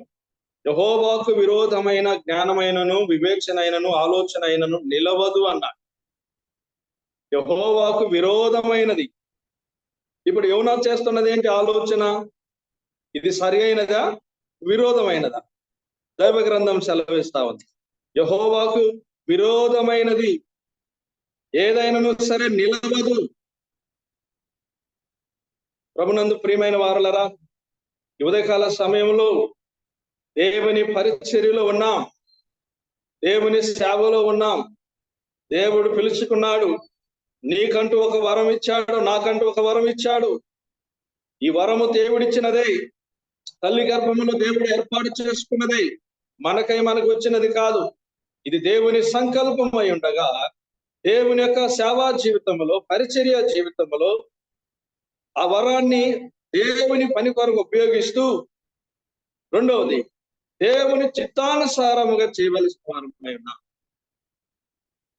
కానీ ఈరోజు మన ఆలోచన విధానం ఎలాగుందనంటే విరోధముగా ఉన్నది, దేవునికి విరోధముగా ఉన్నది. ఆయన వెళ్ళమన్నది ఒక చోటకు, మనం వెళుతున్నది ఒక చోటకు. అంటే మన స్వచ్ఛత్వం మీద ఆధారపడి పరిచర్యలో ఉంటున్నాం, మన సొంత ఆలోచనలతోటి. ఇది నిలవదు అని దేవుని వాక్యం తెలియజేస్తాం. దేవునికి విరోధమైన ఆలోచన ఏది నిలబడదు. దైవ గ్రంథములు మనం చూస్తాం కదండి, విరోధమైన ఆలోచనలు చేసిన వారు ఎంతో నిలవక పతనమైన వారు లేకపోలేదు. యెహోషువ గ్రంథము 7వ అధ్యాయము 20వ వచనము చూస్తే అక్కడ ఆకాను తెలియజేస్తున్న మాట ఏమిటంటే, నేను దేవునికి విరోధముగా పాపము చేసి తిని అని అంటున్నాను. ముందేమన్నాడు దేవుడు? 1వ అధ్యాయంలో శపితమైనది ఏది మీరు ముట్టుకోవద్దు, అక్కడి నుండి ఏది మీరు తీసుకొని రావద్దు. ఇది దేవుడిచ్చిన ఆజ్ఞ, దేవుడిచ్చిన మాట. ఏది మీరు అక్కడ ముట్టుకోవద్దనంటే ఆకాన్ ఏం చేశాడు? దేవుని మాటకు లోబడక, దేవుడు ఎక్కడున్నాడులే, దేవుడు చూస్తున్నాడా అన్న ఉద్దేశము కలిగి తాను తీసుకొని వచ్చిన దాన్ని బట్టి అక్కడ జరిగిన పని ఏమిటంటే, వారు ఎక్కడ నిలవలేకపోయారు ఇశ్రాయేలీలు. దేవునికి విరోధమైనది ఏదైనా మనం చేసినట్లా అది నిలవదు అని అంటున్నారు. హాయి పట్టణంలో నిలవలేకపోయారు ఇశ్రాయేలీలు. కొద్దిమంది ఆలోచన చేయవలసిన ఆ పెద్ద విషయం కూడా కాదు ఆ హాయి పట్టణాన్ని చూసినప్పుడు అని వారు హృదయంలో అనుకున్నారు. తీరక్కడికి వెళ్తే వారి ముందు నిలవలేకపోయారు. కారణం ఏంటి? కారణం ఏంటి అంటే ఆకాను చేసిన పాపం, ఆకాను చేసిన విరోధమైన పాపం. స్వశక్తి మీద ఆధారపడ్డాడు. ప్రభునందు ప్రియమైన వారలారా, నిలవదు. దేవుని సేవ దేవునికి విరోధమైతే అది కష్టమే, అది నిలవదు. అలాగైతే 2వ సమూయేలు గ్రంథములో మనం చూస్తాము. ఆ దినవృత్తాంతముల గ్రంథములో కూడా 2 గ్రంథాలు రాయబడ్డది. ఏమని రాయబడ్డది అంటే, దావీదు జనసంఖ్య విషయంలో కదా, జనసంఖ్య విషయంలో దావీదు జీవితంలో కూడా అది దేవునికి విరోధమైన ఆలోచన. ప్రియుల, దేవునికి విరోధమైన ఆలోచన. యెహోషువ గ్రంథములో ఆకాను చేసిన పనుకు హాయి పట్టణంలో నిలవలేకపోయారు, ఓడిపోయారు. అలాగైతే ఆ కుటుంబము, ఆకాను కుటుంబము పట్టబడి అక్కడ వారిని రాళ్లతో కొట్టడం జరిగింది. అంటే దేవునికి విరోధమైన ఆలోచన నిలవదు. రెండవది దానికి తగినట్లుగానే శిక్షను కూడా అనుభవిస్తూ వచ్చారు. వెంటనే శిక్షించడం దేవుడు అక్కడ మనం గమనిస్తూ ఉన్నాం. యెహోషువ ప్రార్థన చేశాడు. ప్రార్థన చేయగా వీరి కుటుంబము, వీరి గోత్రము, వీరిలో నుండి ఆకాను బయటపడి వెంటనే రాళ్లతో కొట్టి చంపివేశాడు. అలాగైతే దావీదు యొక్క ఆలోచన, ఒకటి సాతాను ప్రేరేపణ, రెండవది దేవుని ప్రేరేపణ కూడా ఉన్నది జనసంఖ్య విషయంలో. కానీ ఎందుకు దేవుడు ప్రేరేపించాడు? ఇశ్రాయేలీయుల మీద ఆయనకున్న వాస్తవానికి చెప్పాలంటే సమూయేలు 2వ గ్రంథం 24వ అధ్యాయంలో ఆ సంగతులు ఉన్నాయి. దినవృత్తాంతముల గ్రంథం 21వ అధ్యాయం మొదటి 3 వచనాల్లో ఆ సంగతులు ఉన్నాయి. ఎందుకు దేవుడు ప్రేరేపించాడు? ఇది సాతాను ప్రేరేపించాడు, దేవుడు ప్రేరేపించాడు. ఎందుకు ప్రేరేపించాడో మనకు కాలక్రమాన ఆ అధ్యాయం అంతా ధ్యానం చేస్తా ఉంటే అర్థమైంది. జనసంఖ్య విషయంలో వాస్తవానికి యోవాబును పిలిచి, దావీదు జనసంఖ్య విషయంలో ఆలోచన కలిగి ఉన్నాను, దయచేసి జనసంఖ్యను చేయము అని ఆయనకు ఆజ్ఞాపించాడు. కానీ యోవాబు చెప్పాడు, అయ్యా ఇప్పుడు అంత అవసరం లేదు, మనం కాస్త బలంగానే ఉన్నాం, ఇబ్బంది ఏమి లేదు అని చెప్పినప్పటికీ కూడా ఆయన మాటను తిరస్కరించాడు. అయితే దావీదు చేసిన ఆలోచన 70,000 మందికి చనిపోవటానికి కారణం ఎవరో తెలుసా? యోవాబే. ఎందుకని? యోవాబు జనసంఖ్య విషయంలో ప్రారంభించాడు కానీ దాన్ని ముగించలేకపోయాడు. ఇదే లేఖన భాగాన్ని మనం చూస్తా ఉన్నాం. మొదటి దినవృత్తాంతముల గ్రంథము 21వ అధ్యాయము 6వ వచనములో మనం చూస్తా ఉన్నాం ఆ సంగతులు. ప్రారంభించాడు కానీ సరి అయిన విధానంలో ముగించలేదు. ఎందుకని ముగించలేదు? ఒకసారి లేఖనాన్ని చూద్దాం, చూడండి. దినవృత్తాంతముల గ్రంథము, మొదటి దినవృత్తాంతముల గ్రంథము 21వ అధ్యాయము 7వ వచనాన్ని చూద్దాం. 21వ అధ్యాయం 7వ వచనంలో, దినవృత్తాంతముల మొదటి గ్రంథము 7వ వచనం, 21వ అధ్యాయం 7వ వచనం. ఈ కార్యము దేవుని దృష్టికి ప్రతికూలమగుట చేత ఆయన ఇశ్రాయేలును బాధ పెట్టెను. ఏ కార్యము చెప్పండి? 6వ వచనం చూడండి.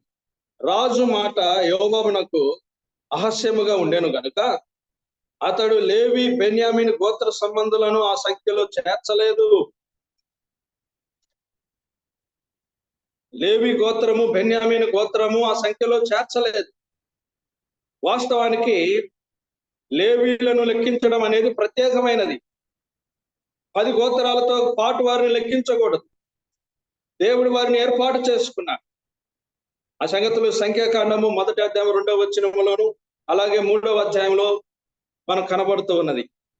లేవి గోత్రాన్ని, లేవీలను మిగతా గోత్రాలతో పాటు లెక్కించకూడదు. కానీ యోవాబు ఏం చేశాడంటే వారిని అసలు లెక్కించకుండానే తీసుకొని వచ్చి దావీదునకు అప్పగించాడు. ముగించబడ్డదయ్యా, లెక్కింపు ముగించబడ్డదయ్యా, వీరిని కూడా ప్రత్యేకంగా లెక్కించాలి, వారితో పాటు కాకుండా. ఇది దేవుని దృష్టికి విరోధమైనది. విరోధమైన ఆలోచన, విరోధమైనది ఏదైనాను దేవుని దగ్గర నిలవబడదు. చూడండి, యోవాబు చేసిన పొరపాటు ఇదే లేఖన భాగంలో దినవృత్తాంతముల గ్రంథంలో 27వ అధ్యాయము 24వ వచనం చూడండి.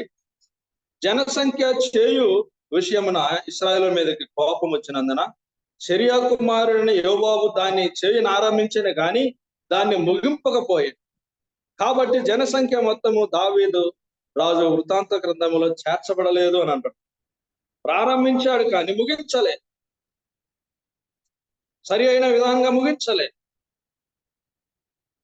అందుకు కారణం ఏమైందనంటే 70,000 మంది చనిపోయారు. విరోధమైన ఆలోచన దేవుని సన్నిధిలో నిలబడదు ప్రియుల. ఆకాను అలాగే చేశాడు, దావీదు అలాగే చేశాడు. దానికి వెంటనే తీర్పు జరుగుతూ ఉన్నది. చూడండి, వెంటనే 70,000 మంది ప్రాణాలు పోతూ ఉన్నాయి. తర్వాత దావీదు దాని విషయమై దేవుని దగ్గర ప్రార్థించాడు. కానీ నష్టమైతే జరిగిపోయింది కదా. ప్రభునందు ప్రియులారా, ఈ ఉదయకాల సమయము దేవునికి మనకు విరోధమైనది ఏమైనా ఉన్నదా? ఆలోచన. ఒక దైవజనుడు ఇలాగ ఆలోచన చేశాడు. దైవ గ్రంథములని మనకందరికి పరిచయమైన వాడు, పేరు చెప్పగానే రెఫరెన్స్ కూడా మనం చెప్పగలం, గెహాజీ. వాస్తవాన్ని చెప్పాలంటే నేడు ఇలాంటి గెహాజీలు లేకపోలేదండి. ఇలాంటి గెహాజీలు లేకపోలేదు. ఒక వ్యక్తి, మాదిరి కలిగిన వ్యక్తి ముందున్నప్పటికీ దేవుని ఆలోచన ప్రకారము చక్కగా పరిచర్య చేస్తూ, మాదిరిగా యెహోవా ఇచ్చిన వరాన్ని దేవుని పని కొరకే ఉపయోగిస్తూ దేవుని పరిచర్యలో ముందుకు వెళ్తున్న ఎలీషాను చూసి కూడా గెహాజీ ఆలోచన విరోధమైనది. సొమ్ము పట్ల ఆయనకున్న ఆశ మనకందరికీ బాగుగా తెలుసు. నయమాను కుష్ఠరోగము పోయి గెహాజీ తెచ్చుకున్న. నేడు ఇరు రాష్ట్రాల్లో కూడా చూస్తా ఉన్నాం కదా, ఆంధ్ర రాష్ట్రంలోను తెలంగాణ రాష్ట్రంలోను ఎంతమంది గెహాజీలు పోరాడుతూ ఉన్నారు ధనము విషయంలో. దేవుడు తన పరిచర్యకు పిలుచుకున్నాడు కదా, ఆకాశ పక్షులను చూడమన్నాడు కదా, వాటిని పోషిస్తున్నాను కదా, మిమ్మల్ని పోషించనని దేవుడు ఉన్నది ఉన్నట్టుగా మళ్ళా గురించి చెప్పి మనల్ని బలపరిచే మాటను మనం ఏం చేస్తున్నాం? పక్కన పెడుతూ ఉన్నాం. అదంటే మనం వారి కొరకు ప్రార్థన చేస్తున్నాం కదా, కాబట్టి వారు ఇస్తున్న సొమ్మును మనం తీసుకోవాలి కదా అనే ఆలోచన కలిగి ఉన్నాం. ప్రభునందు ప్రియులారా, ఇది దేవుని దృష్టికి విరోధమైనది. లెక్క చెప్పాలి మనం. ఎందుకు నేను ఈ మాట చెప్తున్నానంటే, అది సరి అయిన రూట్లో లేదు. చాలా మంది ఏం చేస్తున్నారనంటే, తమ బిడ్డలను కూడా మరొక చోట పరిచర్యలో ఉన్నారని చెప్పేసి అబద్ధము చెప్పి, ఆ లిస్టులో రావాలి అని చెప్పి ఇలాగో చేర్చబడిన వారు లేకపోలేదు. ఇది విరోధమైనది కాదా? ఇలాంటి గెహాజీలు లేరా? ఒకసారి ఆలోచన చేద్దాం. ఈ ఉదయకాల సమయంలో ఒక సేవకుడు ఇలాగూ పనిచేస్తే ఏమైపోతుందో తెలుసా? ఎన్నో అవమానాలు, నిందలు భరించాల్సి వస్తుంది. యోనా జీవితంలో మనం అదే చూస్తా ఉన్నాం. దేవునికి విరోధమైన ఆలోచనతో తన ప్రయాణాన్ని కొనసాగిస్తూ ఉన్నా. 3 మాటలు చెప్పాను కదా. ఒకటి, దేవుని యొక్క వాక్యంలో మనం చూస్తా ఉన్నాం, దేవుని సన్నిధి నుండి పారిపోయిన యోనా. రెండోది, దిగిపోయిన యోనా, దిగజారిపోయిన యోనా. దిగజారిపోయాడు. దేని బట్టి దిగజారిపోయాడు చూద్దాం. లేఖనములను యోనా గ్రంథము 1వ అధ్యాయము 5వ వచనం మధ్య భాగం నుంచి చదువుతున్నానండి. చూడండి చివరి మాట. అప్పటికి యోనా వాడ దిగువ భాగమునకు పోయి పండుకొని గాఢ నిద్ర పోచుండెను. అప్పటికి యోనా ఎక్కడికి వెళ్ళిపోయాడు? దిగిపోయాడు. అడుగు భాగానికి వెళ్ళిపోయాడు, దిగజారిపోయాడు. అప్పటికి యోనా దిగిపోయాడు, వాడ దిగువ భాగానికి వెళ్ళిపోయాడు. ఈ మాట మనం చేసే పనిని బట్టి, పరిచర్యను బట్టి మనకిచ్చే రెస్పెక్ట్ ఎలా ఉంటుందో ఇక్కడ మనం గమనిస్తూ ఉన్నాం. అప్పటికి ఏమన్నా దిగిపోయా. మనం ఇలాగ అనుకుందాం, దిగజారిన స్థితి. ప్రియుల, దిగజారిన స్థితి. ఎలాగూ ఆయన దిగిపోయిన విధానాన్ని మనం జ్ఞాపకం చేసుకోవాలని ఒకవేళ ఆలోచన చేస్తే, వారు మాట్లాడుతున్న మాట ఉంది చూసారా? ఏమని? చూడండి, అక్కడే ఉంది. అప్పుడు ఓడ నాయకుడు అతని వద్దకు వచ్చి, పోయి నిద్రపోతా, నీకేమి వచ్చినది? ఏమండి, ఒక ప్రవక్తను పట్టుకొని, లేక ఇలాగ అనుకుంది, ఒక సేవకుని పట్టుకొని, దేవుని ఎరగని వాడు, అన్యజాతి వాడు, ఒక దైవజనుని పట్టుకొని ఏమంటున్నాడు? పోయి నిద్రపోతా అన్నాడు. ఇది దిగజారిపోయిన పరిస్థితి కాదా? చెప్పండి. నేడు సంఘములో ప్రియులారా, మనము చేసే పనిని బట్టి, మన ఆలోచన విధానాన్ని బట్టి సంఘములో అయినా సరే, సమాజంలో అయినా సరే అనే మాట ఏంటో తెలుసా? ఒక సేవకుడు ఇలాగూ చేయొచ్చునా, ఇలాగ అనవచ్చునా, ఇలాగ తీసుకోవచ్చునా, ఇది తగునా, యువనా ఇది నీకు తగునా? ఒక దైవజనుడిగా ఉండి నీవు చేసే విరోధమైన ఆలోచన, నీ ప్రయాణం, నీ సేవాజితాన్ని బట్టి అనేకులకు నువ్వు అవకాశంగా ఉన్నావా? మరేమంటున్నారు? పోయి నిద్రపోతాను అంటున్నాడు. ఎలాంటి నిద్రపోతున్నాడు అంటే గాఢమైన నిద్ర, ప్రమాదకరమైనది. ఈ నిద్ర ఎలాంటిదంటే ఇది ఎంతో మత్తుడి. బయట ప్రపంచంలో కానివ్వండి, తన ప్రక్కన ఉన్న పరిస్థితి కానివ్వండి, ఏమాత్రం కూడా తెలియదు. గాఢ నిద్ర అంత మత్తు కలిగినది. మనం ఈ గాఢ నిద్ర ఎక్కడ చూస్తామంటే ఆది కాండములను చూస్తాం కదా. ఆది కాండములో మనం గమనిస్తా ఉన్నాం. ఆది కాండములో దేవుడు ఆదామునకు గాఢ నిద్ర కలుగు చేసి, గాఢ నిద్ర అంటే మత్తుతో సమానం. ఇంకా బయట ఏం జరుగుతుందో కూడా అర్థం కాదు. ఆదాము శరీరాన్ని దేవుడు ఆ మాంసాన్ని తీశాడు, ఎముకను తీశాడు, అయినా కూడా ఏం అర్థం కావట్లేదు.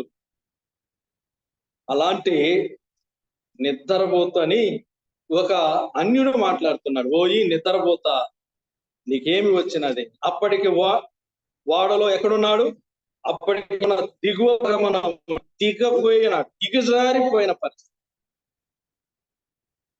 దిగజారిపోయిన పరిస్థితి. దేవుడు కొన్నిసార్లు అన్య జనులకు కూడా దేవుడు అవకాశం ఇస్తాడు. ఎందుకని? ఇలాగైనా మనలో ఏమైనా మార్పు వస్తుందా? ఎంతమంది అండి ఆఫీసుల చుట్టూ తిరుగుతూ ఉన్నాం కదా, ఈ పత్రాలు పట్టుకొని సరి అయిన విధానంలో లేక వాటిని ఎలా మార్చుకోవాలా, ఎలా చేసుకోవాలా పత్రాలు పట్టుకొని తిరుగుతున్నప్పుడు వారి హృదయంలో కూడా బహుశా ఇలాగే అనిపించచ్చు. ఎంతో వేదనకరమైనది, బాధకరమైనది. ఆకాశ పక్షులను చూడమన్నాడే దేవుడు. మనం ఎవరి వైపు చూస్తున్నాం? ఏమిటి మన ఆలోచన విధానం? ఉదయకాల సమయంలో ఒక సేవకుడిగా యోనా మనకు కనబడుతాడు. ఆయన ప్రయాణము సరి అయినది కాదు, ఆయన ఆలోచన సరి అయినది కాదు. అందుకు దేవుడు ఏం చేశాడంటే బుద్ధి చెప్పిస్తున్నాడు. ఆది కాండములో మనం చూస్తాము. ఆది కాండములో మనం చూసినప్పుడు 12వ అధ్యాయంలో 10వ వచనాన్ని మనం గమనించినప్పుడు 10 నుంచి 20 వచనాలు, దేవుడు పిలిచిన అబ్రహాము కూడా ఫరో చేత ఆయన గద్దించే విధంగా చేశాడు. ఫరో గద్దిస్తున్నాడు అబ్రహాము. ఏమిటి నువ్వు చేసిన పని అని. ఏం చేశాడు అక్కడ? అబద్ధం ఆడాడు కదా. అబద్ధం ఆడిన కారణం చేత దేవుడు ఫరోకి అవకాశం ఇచ్చాడు గద్దించడం. కొన్నిసార్లు అన్ని జనులకు దేవుడు అవకాశం ఇస్తాడు మనల్ని బుద్ధి చెప్పడానికి. పోయి నిద్రపోతుంటే అనే మాట ఎంత దిగజారిన పోయిన స్థితి మనకు కనిపిస్తా ఉంది కదా. ఒక ప్రవర్తన పట్టుకొని లేచి నీ దేవునికి ప్రార్థించు. అసలు ఇదంతా ఎవరిని బట్టి వచ్చిందో మాకు అర్థం కావటం లేదు. వీళ్ళారా దేవుని వాక్యం తెలియజేస్తా ఉంది. నిన్ను బట్టి దేవుని వాక్యము ఏమని తెలియజేస్తా ఉంది నన్ను బట్టి అంటే, తీతు పత్రికలో చూడండి 2వ అధ్యాయం 6-8 వచనాల ద్వారా చూస్తే, సత్కార్య విషయంలో మనం అనేకులకు మాదిరిగా ఉండాలి. మనం అవకాశం ఇవ్వకూడదు. మనం వారికి చెప్పే వారంగా ఉండాలి, కానీ వారి చేత మనం చెప్పించుకునే విధంగా ఉండకూడదు. ఎందుకంటే మనం నమ్మిన దేవుడు అంత గొప్ప, మనల్ని నడిపించేవాడు, మనకు జ్ఞానము కొదువైనా ఇచ్చేవాడు, మనకు ఏడు తక్కువైనా ఇచ్చేవాడు. అలాంటిది ఒక అన్యుడు వచ్చి మనకు పరిచయ విషయంలో కానీ లేక మన వ్యక్తిగత విషయంలో కానీ చొరబడి మాట్లాడుతూ ఉన్నాడంటే అర్థం ఏంటంటే అది మనం ఇచ్చే అవకాశమే కదా. సరి రీతిలోని వెళ్తూ ఉంటే అలాగ మాట్లాడతాడా ఓడ నాయకుడు? అది దేవుని చిత్తము కాదు కాబట్టి ఈరోజు దిగిపోయిన పరిస్థితి. మన సత్క్రియలను బట్టి ఎదుటి వారు మనల్ని చూసి ఏ విధంగా ఉండాలి, సత్కార విషయంలో మాదిరిగా కనపరుచుకోవాలి. వాళ్ళు ఏం చేశారు? యోనా చేసిన పనికి వాడంతా బద్దలైపోయే పరిస్థితి వచ్చి ప్రమాదం వచ్చేసి వారు సీట్లు వేశారు. అది యోనా మీదకే వచ్చింది. సామెతల గ్రంథం 16వ అధ్యాయము 33వ వచనములో సీట్లు వేయట ద్వారా తీర్పు యెహోవా వశం అని ఉంటుందండి. సీట్లు వేయట ద్వారా తీర్పు యెహోవా వశం. తీర్పు యోనా మీదకే వచ్చింది, వారి మీదకి రాలేదు. అప్పుడు యోనా మాట్లాడుతూ ఉన్నాను, హెబ్రీయుడను, దేవుడు చెప్పినట్లుగా నేను చేయలేదు, అందుకే ఇలాగూ దేవుడు నాకు హెచ్చరిక ఇస్తాడు, నన్ను ఎత్తి సముద్రంలో పడవేయమన్నా. ఎత్తి సముద్రంలో పడేయ. ప్రభునందు ప్రియులారా, ఇక్కడ ఎంతో లోతైన విషయాలు దేవుడు మనకు తెలియచేయట్లేదా? రేపొద్దున తీర్పు నీ మీదకి నా మీదకి వస్తే, ఇక్కడంటే ఏమన్నా సీట్లు వేయగానే తీర్పు వచ్చింది, వెంటనే సముద్రంలో పడవేయమన్నాడు. అదే దేవుని దగ్గర తీర్పు వస్తే తప్పించుకునే మార్గం కూడా ఉండదు పిల్లలు. దేవుని దగ్గర నిలబడ్డప్పుడు తప్పించుకునే మార్గం కూడా ఉండదు. ఇంకా ఒకసారి ఆలోచన చేద్దాం. ఒక అన్యుడు వచ్చి నీతో మాట్లాడుతున్నాడు, నీకు ఇది తగునా, నువ్వు ఇలాగో చేయవచ్చునా?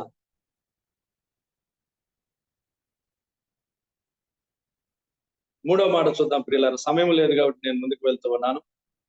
మూడో మాట మొదటి అధ్యాయం 12వ వచనం. కాబట్టి నన్ను బట్టి ఈ గొప్ప తుఫాను మీ మీదకి వచ్చినది. నన్ను బట్టి ఈ తుఫాను వచ్చింది. తీర్పు ఎలాగున్నది? దేవుని తీర్పు చూడండి. ఎవరిని బట్టి వచ్చిందంట? పారిపోయిన యోనా, దిగిపోయిన యోనా, ఇదంతయు నన్ను బట్టి జరిగిందన్న యోనా. ఇది నీకు తగునా? నిన్ను బట్టి నన్ను బట్టి సంఘానికి ఏం కావాలని? మేలు కనుక అనేకులకు మేలే జరగాలి, కానీ ఈడు జరగకూడదు. ఈడు జరిగిందంటే ఇది నిన్ను బట్టి నన్ను బట్టి. సంఘానికి కానివ్వండి, నీ యొక్క కుటుంబానికి కావండి, సమాజంలో కానివ్వండి, నిన్ను బట్టి నన్ను బట్టి దేవుని వాక్యంలో మనం గమనిస్తున్నాం. మోషే అంటున్నాడు, మిమ్మల్ని బట్టి నేను కానాన్లో ప్రవేశించలేకపోయానని ఆయన అంటున్నాడు. మిమ్మల్ని బట్టే. ఎందుకని? పాపం ఆ రోజు వాళ్ళు ఆవేశంతో ఉన్నారు.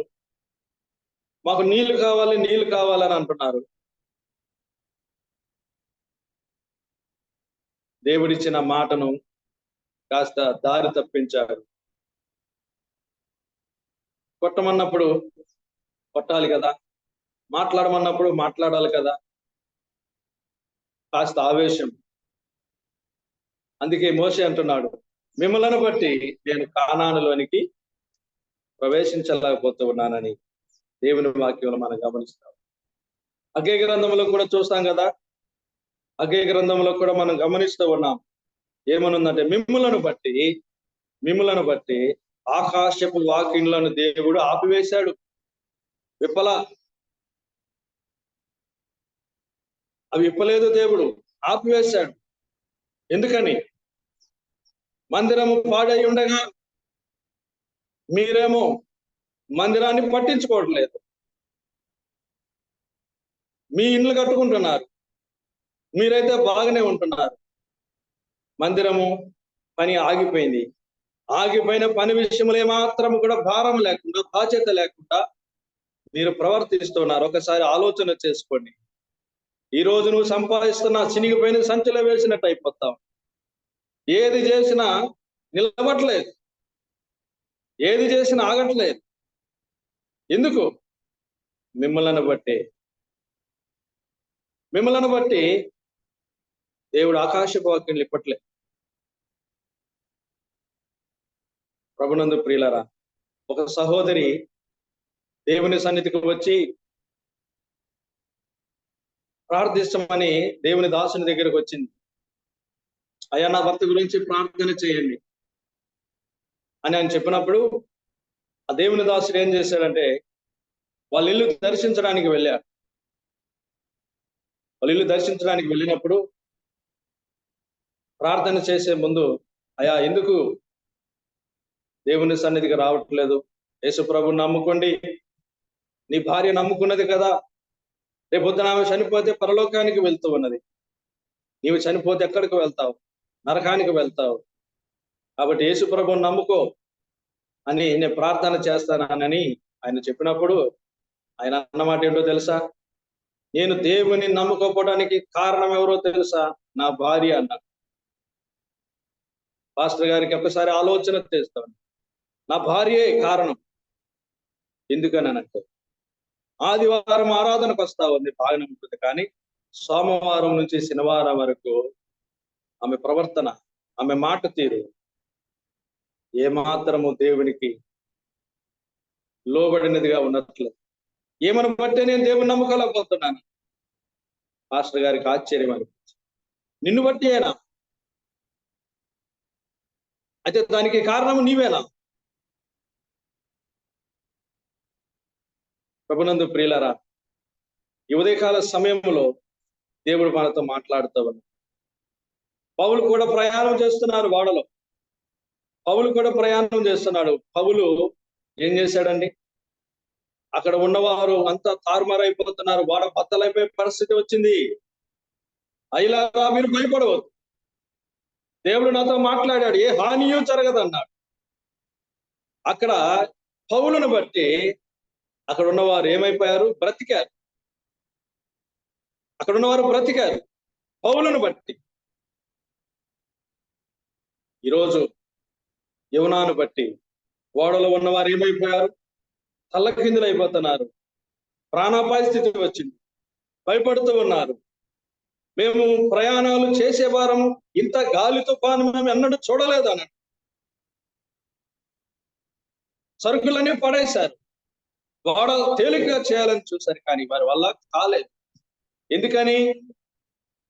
ఒక దైవజనుడు దేవుని చిత్తారమైన సారమైన ప్రయాణము కానీ ఆయన సేవ కానీ లేదు. అందుకొరకు దేవుడు ఏం చేస్తాడంటే, ప్రకృతికి ఆజ్ఞ ఇచ్చాడు, సముద్రానికి ఆజ్ఞ ఇచ్చాడు, శాపకు ఆజ్ఞ ఇచ్చాడు. ఇవన్నీ కూడా లోబడ్డాయి, కానీ లోబడినది ఎవరు? లోబడినది ఎవరు? స్వయముగా దేవుడే ప్రత్యక్షమై ఆయన సెలవిచ్చిన మాటకు లోబడలేదు. ఇవనా ఇది నీకు తగునా? ఈ రాత్రి ఉదయకాల సమయం అక్కడ ఒకవేళ ఉంటే మన పేరు పెట్టుకుందాం, మనకి ఇది తగునా?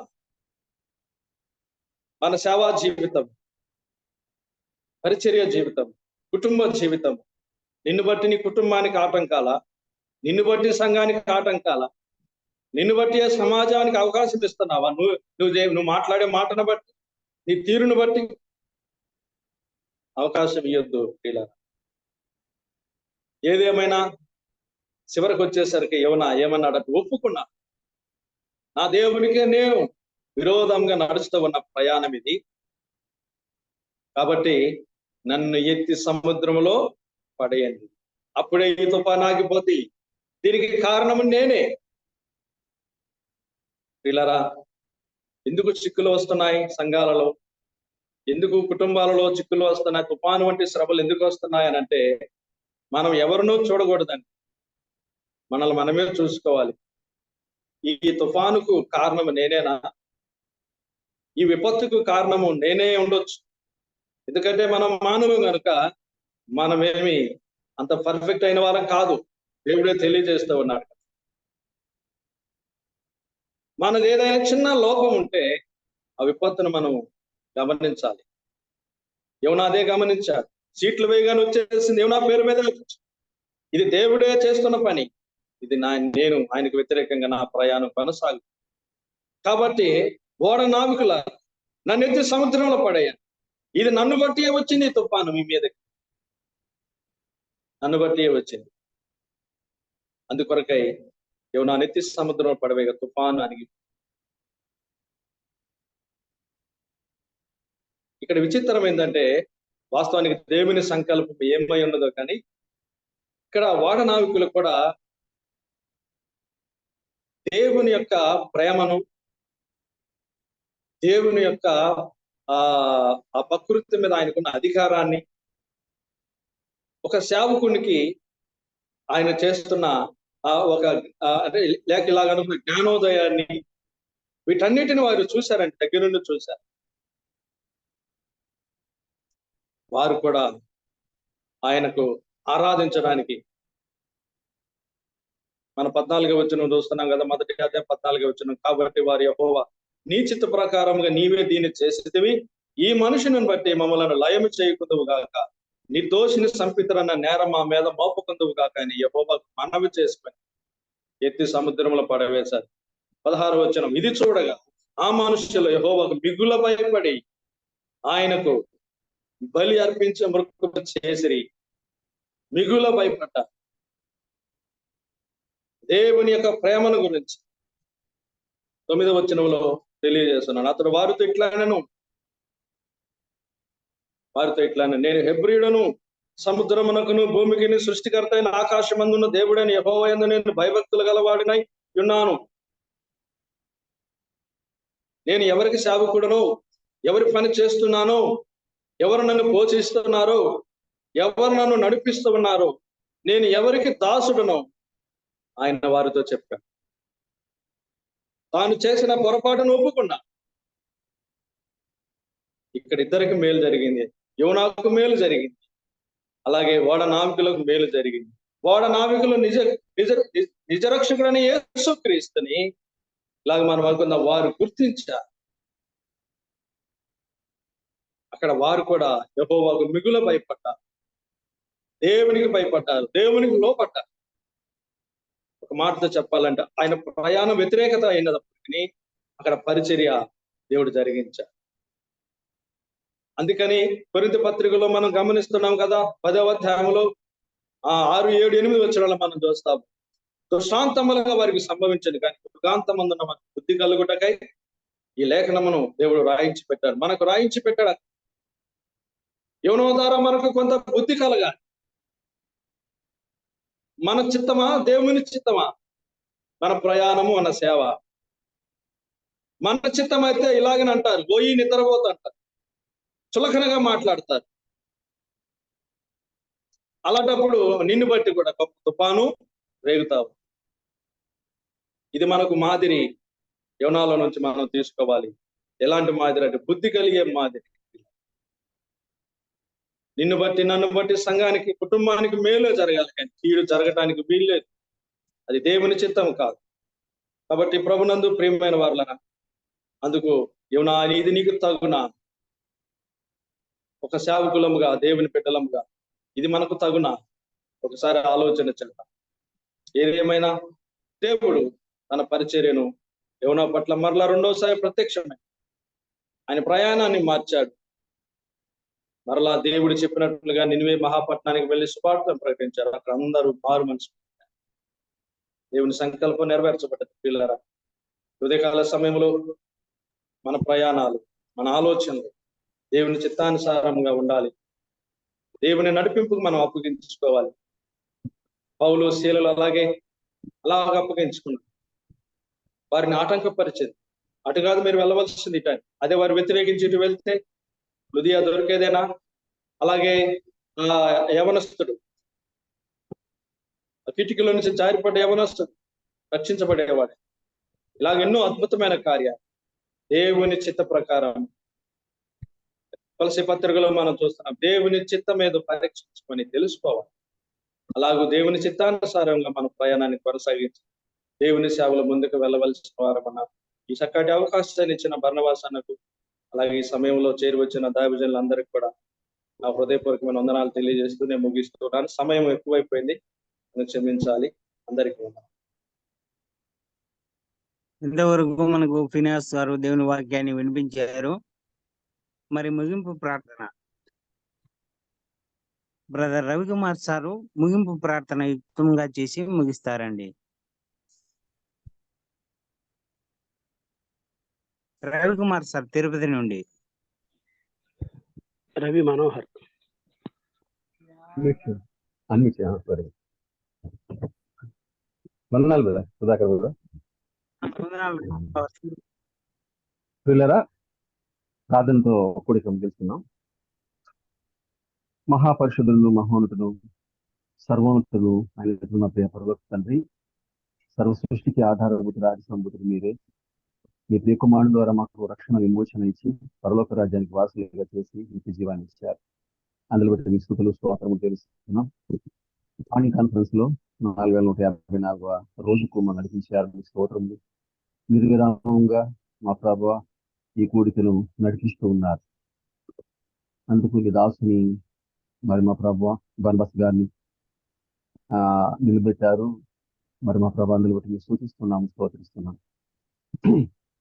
ఈ ప్రాతకాల వేళ చక్కని సందేశాన్ని ఈ దాసులు మా ప్రియులు ఫినెహాస్ గారి ద్వారా అందించారు. సాక్ష్యంతో కూడిన వాక్యం అందించిన రీతిని బట్టి మేము స్తుతిస్తున్నాము, స్తోత్రిస్తున్నాం.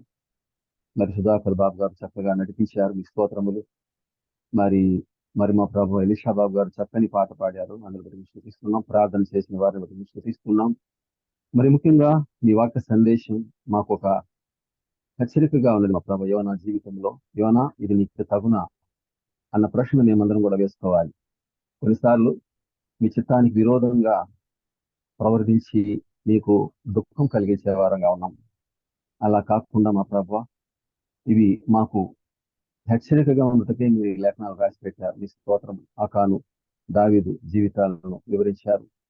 మరి మా ప్రభు గేహాజీ జీవితాన్ని వివరించారు. వారు మీకు విరోధంగా చేసిన కార్యాలను బట్టి చాలా నష్టాలు తెచ్చుకున్నారు. వారందరూ మాకు మాదిరిగా ఉన్నారు మా ప్రభు. వారి వలె అలా కాకుండా మీ నామానికి మహిమ తెచ్చే రీతిగా మరి మా ప్రభా మమ్మల్ని చూసి లోకము మరి మా మిమ్మల్ని మహిమపరచాలి, మిమ్మల్ని మాలో ప్రదర్శించాలి అన్న విషయాలు మీరు వివరించారు. మీ స్తోత్రములు చెల్లిస్తున్నాం. మరి మా ప్రభు చక్కని ప్రశ్న, ఒక ప్రశ్నను మా అందరిలో మీరు ఉంచారు. దీన్ని బట్టి సంఘము ఎలా ఉంది? సంఘం అభివృద్ధిలో ఉందా? సంఘము మరి ఇబ్బందిలో ఉన్నదా అని ప్రశ్న వేశారు. సేవకులము, పెద్దలము, పరిచారకులము ఉన్నాం. మీ ద్వారా రక్షణ పొందిన వారు, మీరు అక్కడి కొరకు ఎదురు చూస్తున్న వారు. మరి మా ప్రభు లేఖనానుసారంగా లేఖనాలను అనుసరించి పరిశుద్ధాత్మకు లోబడి మేము కొనసాగకు సహాయం చేయండి. ప్రతి విధమైన శోధన తప్పించి మా ప్రభు మీ కొనలాసనికి అప్పగించుకుంటుండగా వాక్యం అందించిన మీ దాసుని ఇంకా దీవించి వారి కుటుంబం కొరకు, వారి పరిచర్య కొరకు ప్రార్థన చేస్తున్నాం తండ్రి. 2 చోట్ల చేస్తున్న పరిచర్యలో మీ శక్తి, మీ జ్ఞానం మా ప్రభ దయచేయండి.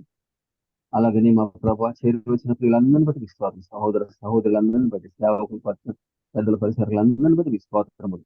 ఉదయకాలం యోనా గ్రంథముల నుండి మరొక కోణాన్ని మాకు చూపించారు. విశ్వాసములు అందుని బట్టి స్తుతిస్తున్నాం, స్తోత్రిస్తున్నాం.